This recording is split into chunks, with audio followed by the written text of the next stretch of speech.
Secretary McGinn, I wanted to ask about the Navy's request for $6.1 million for a microgrid project in California.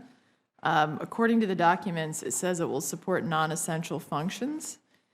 Yet I know that there's significant unfunded priorities. Just to use one example, Marine Corps requirement for F-35 stationing in Miramar. I'm sure there are many other examples that I could pull out. So could you help me understand why we're requesting this and why you think in all of the, given all the really reduction in funding we've talked about here and all the concerns we have, that this is a priority? I will be happy to investigate that. I don't have an answer, but I'll find one for you, Senator. It may be a matter of just words describing this microgrid as for non-essential purposes. I assure you, we're not doing anything for non-essential things. It may be just a definition or use of terms that is technical, but we'll find out the specific project and provide you a full background on its rationale.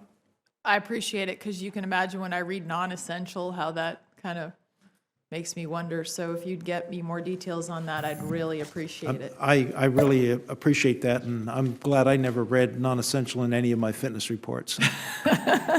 Yeah, we all hope not to read that in any of our reports.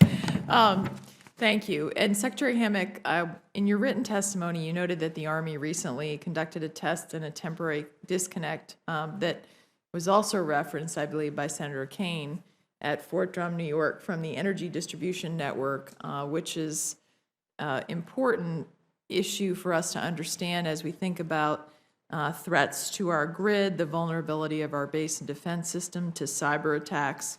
So what have you learned from this test? What has the Army learned? And have other services conducted similar tests?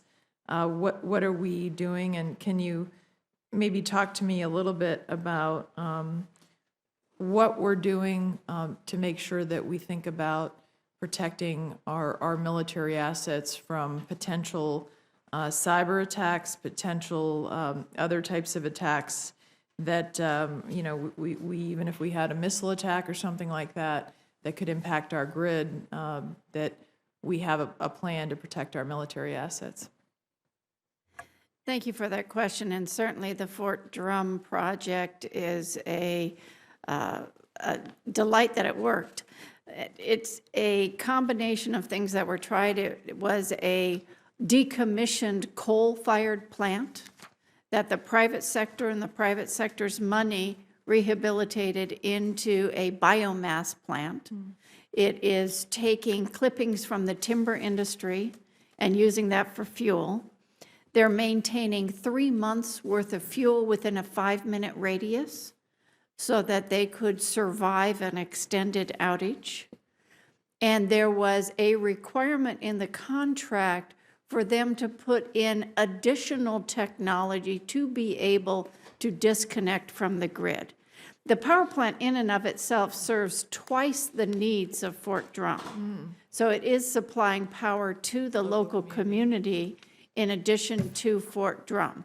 But we wanted to simulate the grid dropping out and how that switch would occur. The switch was seamless. It was done in coordination with the utility so that the utility grid itself didn't experience a shock and they knew what was going to go on. So we demonstrated that right now Fort Drum is the most resilient installation in the Army's portfolio from an energy standpoint. As we all learn more about cybersecurity, we're approaching that in a methodic way as well. And it's interesting that cybersecurity is the unknown unknown. You do as much as you know about, and we're working hard to ensure we stay abreast of current threat and current technology, because our intent is that our installations are resilient so that they can become and remain the deployment platforms that this nation expects of them. Great, thank you. Does anyone, any the other services want to comment on similar projects? Yeah, I would say that from the Air Force perspective, mission assurance here and all around the world is absolutely dependent on energy assurance, even at our CONUS bases. The Air Force executes real-time mission from bases here in the United States, and the threat environment has changed. We've always thought about energy resiliency on our bases. We've always had diesel generators as backup, but it's a 19th century solution supporting 21st century weapon systems. So we're advancing how we think about energy assurance to have smart, cyber-secure, highly dynamic, agile energy systems, microgrids that allow us to be severed from the wider utility grid because the threat environment has changed. We're no longer in an environment where we are just planning for a big hurricane or an ice storm. We have to prepare for long-term outages, either due to physical threats against the U.S. grid or cyber attacks against the U.S. grid. So the Air Force has a number of tests, as well as with the other services. And I have to say, this is an area where we collaborate very, very well. We work together, we're learning from each other, we're ensuring that we're not replicating test and R&D of various technologies, so we're not making the same mistakes twice, and we're really learning from one another. We are taking in the Department of the Navy a hard look at all aspects of cybersecurity for our industrial control systems and our SCADA systems for reasons of mission assurance. However, Mother Nature continues to be the greatest threat to mission resiliency in our installations around the world. So we are deploying more and more distributed energy closer to loads. We are deploying microgrids. I would describe them, Madam Chairman, as essential microgrids for our bases for operations.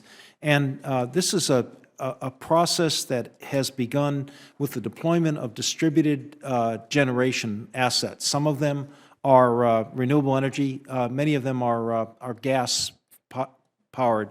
An example of that latter category is at Marine Corps Air Station Yuma, Arizona, where we have a 25 megawatt gas-fired peaker plant that's going on inside the fence line that will be able to cover all of our Marine Corps Air Station Yuma requirements should there be a grid outage. But in the meantime, it's very, very helpful to all of the customers of APS, the utility that we're doing this partnership with, as a peaker plant to prevent a grid outage in times of heavy load. If you don't mind, one more project that we're working on in association with Hawaiian Electric is in Hawaii, where on Oahu, most of the power is generated on the shoreline in the tsunami zone. And so should there be a large weather event there, the whole island of Oahu is at risk. So in partnership with Hawaiian Electric, we are giving them an easement at Schofield Barracks. So they will be putting in a 52 megawatt multi-fuel plant there that will power Schofield Barracks. So we'll have an Army barracks up, Wheeler Army Airfield, so there will be an airstrip since Honolulu Airport is, again, on the shoreline in the tsunami zone. And it's also going to power a community hospital. So when that gets up, we're doing the groundbreaking later this summer. When that goes up, we will again test it, disconnecting those 3 locations, disconnecting from the grid to ensure we have resiliency to help restart the island. Thank you. I think you may want to invite Senator Hirono to that groundbreaking. So I'm sure she really appreciates what you're doing there. I understand that Senator Shaheen is on the way, so I'm going to ask you some additional questions until she gets here to give her an opportunity to ask you. Secretary McGinn, can you talk to me about the P371 Utility Improvements Project at the Portsmouth Naval Shipyard? And you've listed that as an important project for the Navy for 2017, including utilities for nuclear facilities at the shipyard and how that fits into some of our efforts there. And there have been a lot of energy efficiency efforts at the shipyard, which I'm glad that the Navy continues to support. About 1.5 years ago, we began an in-depth analysis of Portsmouth Naval Shipyard to determine the state of health, if you will, of the power utilities. As a result of that work, that analysis, we've identified exactly where the the best use of dollars are for that project, so that, as you know, anytime you have an outage, it has a lot of compounding costs when you stop critical operations in the shipyard. Right. And it delays the completion of a lot of key work. So that project is intended to increase the reliability, the resilience, if you will, of the shipyard, and to primarily eliminate the potential for mechanical failures, but will have other attributes as well to make it more robust in the face of any storm or other type of natural phenomenon. Well, we really appreciate your including that in the 17 requests, and I think it is a really important priority to our prior discussion here about resiliency. Right. And it's very critical, obviously, at all of our facilities, especially the shipyard. Appreciate it. Well, as you know, we love the productivity of Portsmouth and getting those boats in and out on time or earlier at or below cost, and we want to make sure that continues. Well, we appreciate it, Secretary McGinn, and when we can do some of these upgrades to our military construction that makes it more efficient for our shipyard workers, then, I mean, we're so proud of them. They're phenomenal, and Yes, sir. they've been producing, as you know, even setting records when it comes to the work that they're doing in getting our attack submarine fleet back out in operation. So thank you. That's great. Thank you. Appreciate it. And with that, Senator Shaheen is now here, so I want to